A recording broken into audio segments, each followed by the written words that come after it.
יושב ראש האופוזיציה יאיר לפיד אמר בריאיון לערוץ אל-ערבייה הסעודי כי הרשות הפלסטינית היא המועמדת הטבעית לשלוט ברצועת עזה ביום שאחרי המלחמה. אהוד ברק בריאיון באנגלית לטיים: The right way is to look to the two-state solution. הדרך הנכונה לחפש פתרון של שתי מדינות, כמובן אחרי מלחמה.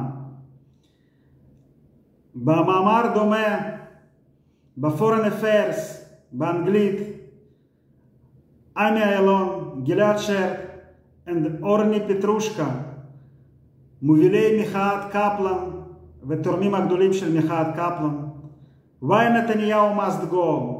למה נתניהו צריך ללכת? הם מסבירים את זה. After the war, Israel will need a two-state solution. He cannot deliver. אחרי מלחמה, ישראל תצטרך פתרון של שתי מדינות, ונתניהו לא יוכל לספק את זה. בני גנץ, בכהונתו כשר הביטחון ב-2022, קידם בכל הכוח פתרון של שתי מדינות, ואפילו אירח את אבו מאזן בביתו בראש העין. שבמהלך הפגישה הוא קידם צעדים בוני אמון, שחלק מהם היה העברת 500 מיליארד שקל לרשות פלסטינאית. מי שעמד בלחץ מטורף של נשיא אובמה ומנע הקמת מדינה פלסטינאית בלב ליבה של מדינת ישראל היה ראש ממשלת ישראל בנימין נתניהו. רק נתניהו ידע גם היום, אחרי המלחמה, להדוף את הלחץ הבינלאומי ולא להעביר את רצועה לשליטה של מכחיש שואה, תומך טרור אנטישמי אבו מאזן. אם היום ראש הממשלה היה בני גנץ או יאיר לפיד, אנחנו כבר היינו בסרט אחר.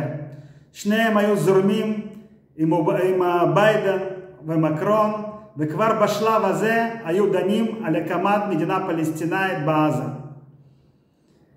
מי שמנהל קמפיין להדחת של נתניהו עכשיו יודע היטב שנתניהו מהווה מכשול להקמת מדינה פלסטינאית בעזה ולפתרון של שתי מדינות לשני עמים.